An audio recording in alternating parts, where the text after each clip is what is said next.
트럼프 독트린이 본격화되어 가고 있습니다. 가감없이 보여주고 있습니다.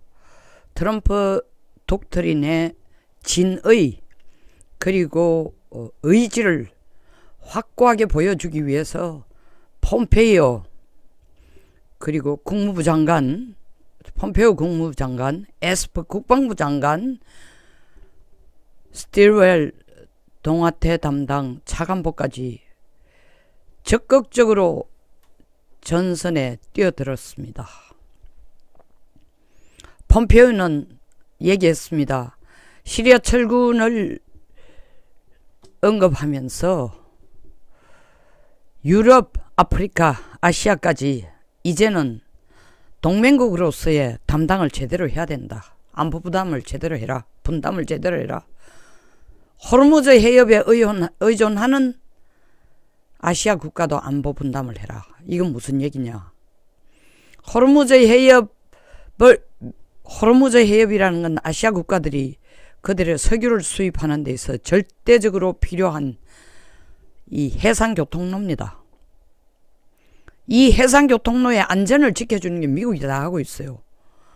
우리가 이때까지 너희들 석유를 수입할 수 있도록 해상교통로의 안전을 지키기 위해서 미국의 세금을 쓰고 미국의 병력을 갖다 놓으니까 당연한 것으로 알지만 이제는 거기에 대해서 일정 부담을 하라는 겁니다. 그리고 에스퍼 국방장관은 벨기에에 가서 아시아 공동안보 무임승차하지 마라. 이거 80년대 일본이 세계 제1의 경제대국을 도전하면서 미국을 넘어서는 경제력을 가지려고 할 때 미국이 사실 재정적자, 무역적자에 크게 휘둘리면서 재팬 배싱, 재판을 때리면서 한 얘기가 뭐냐. 일본 때리면서 하는 얘기가 타다놀이, 공짜로 타기입니다. 너들은 이때까지 우리가 안보에 대해서는 다 미국의 병력과 미국의 세금으로 지켜주니 당연한 걸 알았지. 그 덕택에 너희들은 세계 제1위의 경제대국을 향해 가고 있는 거 아니야. 미국에게 무역 적자를 더 부담을 씌우면서 이제 공짜로 무임승차하지 마. 안보에 대해서 돈 더 내. 그와 같은 얘기를 지금 아시아라고 뭉뚱그려 얘기하지만 아시아에서 주한미군이 아니라 미군이 가장 많이 주둔하고 있는 데가 일본과 한국입니다. 일본은 전 세계에서 가장 많은 미군이 주둔하는 데입니다. 그리고 두 번째가 독일이고 세 번째가 한국이에요.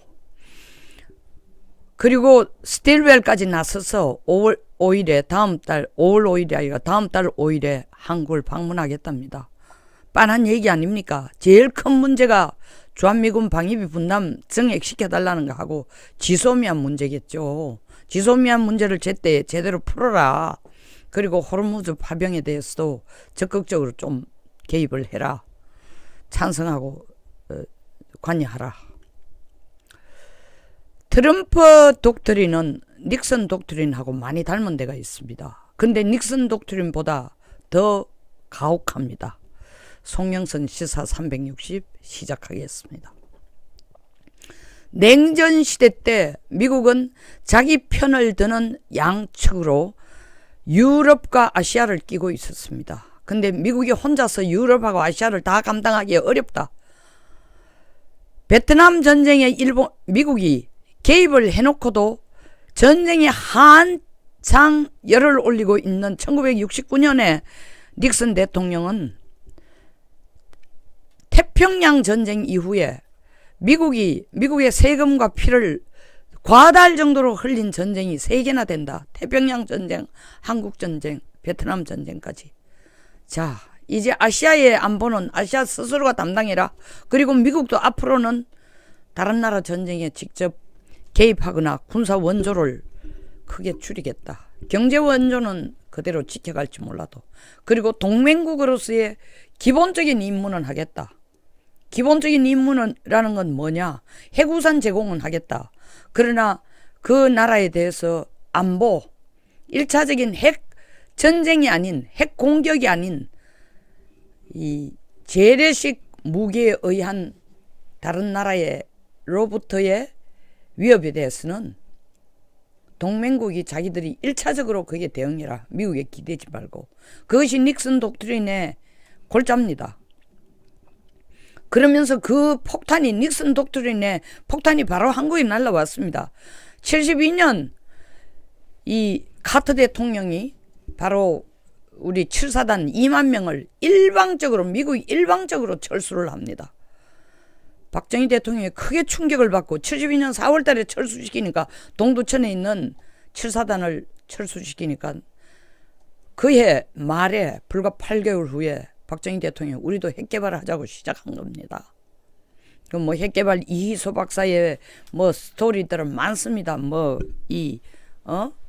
혈관 속에 무슨 몸 속에 칩을 넣어가 어쩌고 하는 뭐 그런 여러 가지 비화들이 있습니다.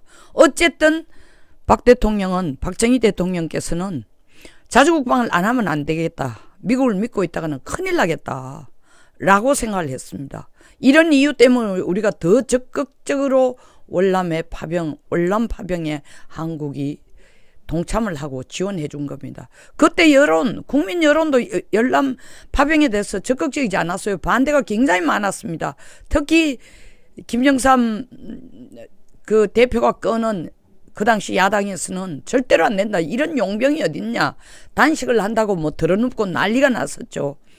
그러나 그 월남에 파병한 덕택에 용병이니 어쩌니 많은 논란이 많았지만 미국과의 동맹관계를 유지하고 그 덕택에 한미연합사령부를 만들고 그 덕택에 경부 고속도로가 만들어진 겁니다. 그에 상응하는 우리의 대응책을 지금 트럼프 독트린에 대해서 우리는 갖고 있을까요? 닉슨 독트린은 유럽과 아시아 두 축 중에 아시아는 자기 이의 방위를 자기들이 지키게 하고 유럽은 미국이 좀 도와주자라는 게 결론입니다. 물론 큰 차이는 트럼프 독트린과 닉슨 독트린의 큰 차이는 공통점은 자국 안보를 위해서 동맹국이라는 이름 하에 미국이 모든 걸 다 해주기를 기대하지 말고 너희들이 거기에 대해서 자국의 군사력을 키우거나 아니면 동맹국으로서 너희들이 할 역할을 해라 정도였습니다. 그러나 트럼프의 독트린은 유럽에 대해서는 손을 많이 띄고 있습니다. 그 쿠르드와 터키 전쟁하게 하는 것도 사실은 미국이 손 안 대면서 하게 하는 것도 이 시리아 북부에 있는 그리고 터키에 있는 시리아 난민 350만에 대해서 유럽 어느 나라도 이민을 할당해가 받으려고 안 하니까 결국 쿠르드가 나서가지고 터키가 나서가지고 시리아 북부에 국경으로부터 32km 이 쿠르드를 남하를 시켜라. 그러면 그 지역을 일전에 공동지역으로 만들어가지고 쿠르드족도 있고 그리고 시리아 난민 350만도 거기에 주둔하도록 거기에 생활할 수 있도록 주거를 가질 수 있도록 하겠다는 게 아이디어인데 유럽 국가들은 미국이 시리아에 있는 미군을 철수시키면서 터키와 쿠르드족이 싸우게 하는 데 대해서 아니 이때까지 쿠르드를 이용해가지고 사실은 쿠르드 내에서 시리아 정부군하고 맞서게 해놔놓고 어떻게 쿠르드를 저렇게 버릴 수 있나 했지만 막상 터키가 그럼 좋다. 350만 우리가 가진 우리나라에 지금 불법적으로 거주하고 있는 시리아 난민 350만을 유럽 EU 국가들이 나누어 30만 아니면 40만 100만씩으로 나눠서 이민을 받으라 라고 얘기하니까 어느 유럽 국가도 예스 하는 나라가 없습니다. 그러면서 미국이 동맹을 정말 버렸다고 욕만 하고 있는 거예요. 그러니까 미국도 똑같이 터키와 한 목소리로 그러면 이민을 받아라. 시리아 난민을 좀 받아라는 겁니다. 안 하고 있죠. 그러니까 결국 터키와 쿠르드가 싸우도록 놔두는 건 미국이 유럽을 버리는 겁니다. 그 대신 닉슨 때는 아시아를 버리고 유럽을 취했는데 트럼프는 지금 아시아를 취하고 유럽을 버린 겁니다. 왜? 40년 전에 비해서 45, 6년 전과 비교해서 그때 유럽 가치가 아시아 가치보다 압도적으로 큰데 지금은 미국으로 볼 때 아시아의 가치가 유럽보다 훨씬 더 크니까 유럽을 버리고 아시아를 취합니다. 그러므로 주한미군을 72년 4월달 카트가 한 것처럼 우리에게 말도 안 하고 일방적인 통보만 하고 우리하고 협의도 안 하고 일방적인 통보만 하고 몇만 명 내지는 몇천 명을 철수할 가능성은 거의 없습니다. 그러나 트럼프는 철수는 하지 않지만 브레튼 우즈 체제 때 합의한 그 브레튼 우즈라는 건 단순하게 미국의 돈을 기축통화로 하라는 합의만이 아닙니다. 브레튼 우즈에 모여가지고 연합국 44개국이 모여가지고 자 미국 돈을 기축통화로 할 테니까 이제는 세계 무역을 같이 하고 세계 시장을 공유하면서 미국 돈 가지고 장사를 하고 물건을 사고 물건을 팔아라 하는 그것만 브레튼 우즈 체제가 아니고 미국 돈 가지고 장사를 하라 무역을 하라는 얘기는 무역을 할 수 있도록 전 세계의 무역로 내지는 해상교통로를 미국의 해군들이 앞장서서 그리고 해병대들이 앞장서서 보호해 주겠다. 어느 나라든지 이 해상교통로를 이용하는 나라들은 미국 달러를 쓰면서 무역을 하는 한은 안전하게 무역을 할 수 있도록 해상교통로를 그 동맹국과의 연결된 해상교통로를 보호해 주겠다는 게 브레튼 우즈의 핵심 내용입니다. 그 달러가 기축통화 금본이 금태환 금 대신에 미국 달러를 가지고 무역을 하자라는 걸 결정한 것만이 브레튼 우즈가 아니라 미국 달러로 무역하는 만큼 해상교통로를 미국이 지켜주겠다는 겁니다. 근데 이제 미국이 본격적으로 나서가 야 70년 동안 미국 세금과 미국 병력으로 너들 나라와 무역하는 데 있어 가지고 해적이 나서거나 그리고 그걸 다 해적을 막아주고 그 다음에 지나가는 이 해상교통로에 통행료도 받지도 안 하고 한 게 당연한 것처럼 여겼지? 지금부터는 그렇게 안 할 거야. 너들도 일정 부분 병력을 투입을 하든지 아니면 그 통행료를 내든지 기지 사용료를 내든지 아니면 잠깐 들리는 항구 입항료를 내든지 내라는 겁니다. 공짜로 쓰지 마라 이거예요. 닉슨 때는 거기까지는 안 갔습니다. 해구사는 우리가 줄 테니까 그 대신에 다른 2차적인 위협에 대해서는 동맹국이 자기들이 주도적으로 막으라 했는데 지금 트럼프의 얘기는 핵 우산에 대한 대가도 확실히 하라는 거죠. 뭐 지나가는 말처럼 던진 게 트럼프가 얘기했습니다. 일본도 한국도 핵 개발할 수 있다. 사실은 일본이나 한국이 독자적으로 핵 개발하면 미국이 용납할까요? 절대 용납하지 않습니다. 그리고 후차적으로 지금 1, 2년 지나서 내놓는 게 한미일 핵무기 공유입니다. 반드시 우리는 이걸 받아들여야 돼요. 그밖에 대안이 없습니다. 북한 비핵화 기다리다가 우리는 핵무기도 없이 미국이 공유해주는 핵무기도 없이 우리가 북한의 핵전력에 대응할 능력도 없이 그리고 미국은 지속적으로 동맹국으로서의 역할을 하려면 더 많은 방위 분담을 하고 더 많은 인게이지먼트를 하라고 하는데 한국이 뭐 예를 들면 더 많은 인게이지먼트라는 거는 인도 태평양 협력에 대해서도 한국이 적극적으로 참여하라는 겁니다. 다시 말하면 한국과 미국과 일본이 협력해서 중국 봉쇄하는데도 협력하라. 한국이 아주 미적지근한 태도를 보이고 있어요. 그리고 한미일 핵 보유, 핵 무기 공유에 대해서도 일본은 아주 적극적으로 yes, yes, give us. 우리한테 give me. 미국 핵무기 달라는데 한국은 그것도 이 더불어민주당과 청와대는 그것도 싫다고 하고 있어요. 자, 그러면 독자적인 방어 능력도 없고 미국은 지속적으로 방위 분담 더 많이 부담하라고 압박을 가하고 호르무즈 해협에 대해서 파병을 하라는 게 실질적으로 아덴만에 지금 보내놓고 있는 병력도 그 해적을 없애려고 500명의 아주 정예 부대를 보낼 필요가 없습니다. 그리고 뭐 기뢰, 부설, 기뢰, 해체, 소거 이런 전력을 보낼 필요가 없습니다. 그 해적단들이요, 길에 부설해가지고 오는 배들 보면 거의 소형배 내지는 거의 통통배 수준으로 가져와가지고 돈 뜯으려고 하고 압박을 가하는 거에 불과해요. 이런 능력을 가진 함을 우리가 4,400톤을 지금 아덴함에 보내놓고 있습니다. 근데 국내 여론 눈치 보느라고 호르무즈 해협에 우리는 직접적으로 병력을 파병 안 한다, 이런 그 전부 총선의 표만 생각해서 그런 얘기를 하고 있습니다. 트럼프는 독트린을 확실하게 지금 이행하겠다는 걸 말로만이 아니라 행동으로 보여주고 있습니다. 그리고 트럼프 독트린을 이행하겠다고 2016년 자신이 재선이 아니라 대통령 선거 때, 오늘 자꾸 말이 자꾸 새서 죄송합니다. 대통령 선거 나섰을 때의 공약이에요, 공약. 트럼프는 자기가 뱉은 공약을 반드시 지킨 사람이에요.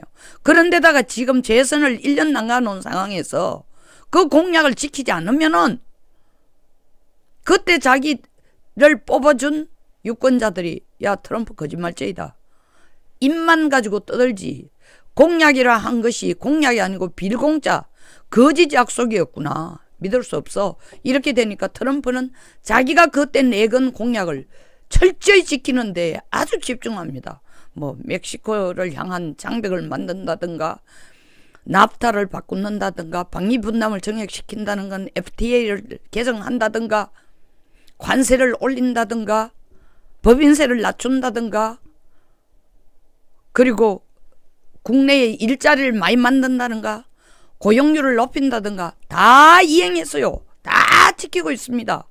그러니까 그 일환으로 우리한테 방위비 분담 계속 더 요구합니다. 호르무즈 해협 파병 요구합니다.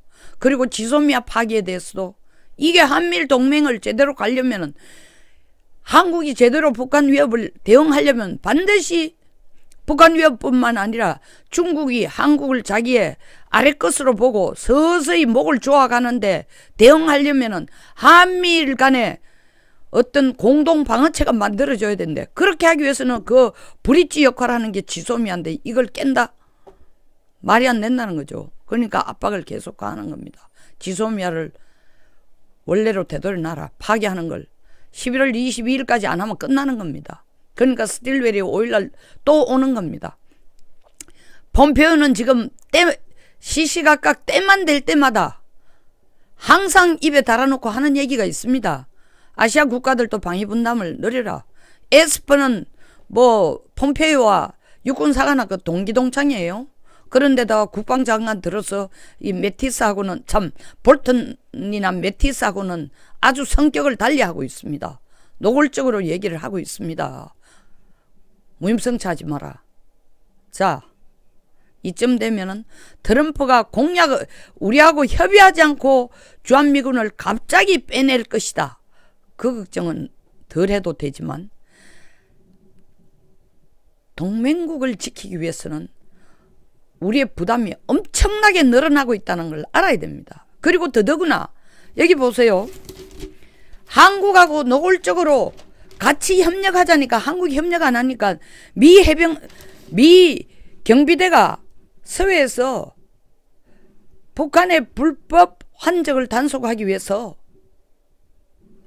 지난달 말에서 이번 달 초까지 지금 경비함 스트레이튼함이 와가지고, 여기에 스트레이튼함에 타고 온 병력들이 어떤 사람이에요? 고도로 훈련된 이런 MSRT 해상보안 대응팀입니다. 이 사람들은 특수부대 중에서도 최정예야. 이 사람들을 데려와가 훈련하고 있어.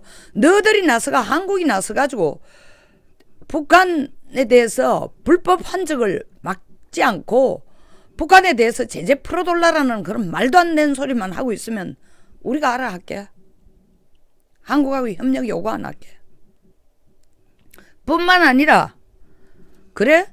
연합사 사령관이, 한미연합사령관이 한국의 사성장군이 돼가지고 에이브람스가 부사령관이 됐다고 해서 내가 연합사에 대해서 힘이 없는 거 아니야. 그러면서 더 적극적으로, 지금 보세요.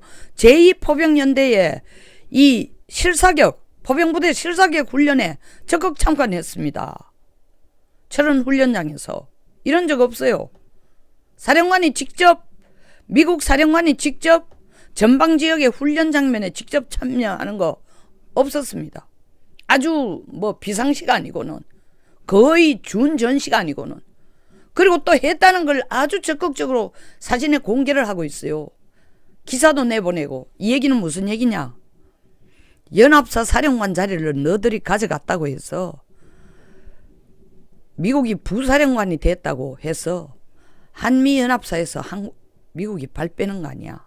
더 적극적으로 개입하되 너들이 제대로 하는지 철저히 지켜보고, 미국이 할 역할은 한국이 동의하나 하지 않으나 주한미군을 여기 28,500명을 둔 이상은 우리는 우리 할 일을 철저히 하겠다. 이 미국 의지를 강하게 보여주고 있어요. 한국이 해야 될 일은 뭐냐? 동맹국으로서, 경제적으로, 병력으로서, 그리고 훈련으로서, 동맹국으로서 해야 될 역할을 더 철저히 하라는 압력을 지금 가하고 있습니다. 이 정부가 트럼프의 독트린을 제대로 이해한다면 지금처럼 이렇게 얼빠진 것처럼 느슨하게 해서 김정은만 쳐다보면서 오지도 않을 김정은을 11월 달 오려고 금강산 시설 다 부순다 하니까 어떻게 하면 그 돈 들여가지고 우리 돈 퍼부어가지고 재개를 할까? 이딴 대도 안 했는 꿈이나 꾸고 앉았지 말고, 트럼프 독트린이 우리 안보에 어떤 영향을 주고 우리가 국방 태세를 어떻게 해야 되고 얼마나 적극적으로 미국과 협력을 더 강화해 나가야 될지 그것부터 고민하라고. 국방장관 그리고 대통령, 대한민국을 지켜주시오. 북쪽에게 우리 국방을 맡기지 말고 미국에게 우리 국방을 부탁하고 협력하시오. 그게 나라 살리는 길입니다. 쓸데없는 잔머리 굴리지 말고. 송영선 시사 360 여기서 끝내겠습니다. 끝까지 시청해 주신 분 진정으로 감사드립니다. 공감하시거나 저희 내용에 동의하시면 좋아요, 그리고 구독, 공유, 후원, 댓글 전부 다 부탁드립니다. 그 중에 하나만 해주셔도 감사합니다. 다 해주시면 더더욱 감사합니다. 좋은 하루 되시기 바랍니다.